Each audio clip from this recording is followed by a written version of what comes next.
Something else to be aware of when you try to manifest things. Quantum physics says that your mind and matter are so intimately connected that it's impossible to separate the two. When quantum physicists first studied the tiny particles in atoms like electrons and photons, they thought that they would behave like the planets rotating around the sun, but they didn't. What they actually found is that the particles respond to the mind. So basically, when they tried to measure or observe the electron, what they found is that the electron goes from a wave of possibility to all the energy collapsing into a particle. This is called collapsing the wave function. They then stop trying to measure it, turn their backs and no longer look or observe the electron, and it turns back into the wave of possibilities.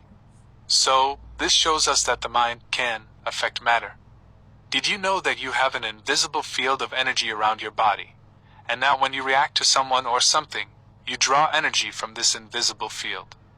You then turn it into chemistry, and the field around you shrinks. Now you're more matter and less energy, you're more particle and less wave. And matter cannot change matter. When people try to force, predict, or control the outcome of something, they are matter trying to change matter. They do things like manipulating people or situations, or lying or cheating to get what they want, because that's the only way they know how. But in order to manifest anything in the quantum model of reality, you have to be more energy than matter to create what you want. It takes practice and hard work, and there are a number of ways to work on yourself and improve.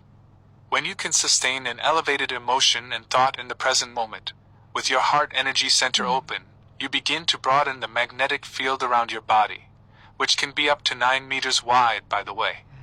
Then, you are more energy than matter. You're more wave than particle. And now you will be able to have better effects on reality with your thoughts and feelings.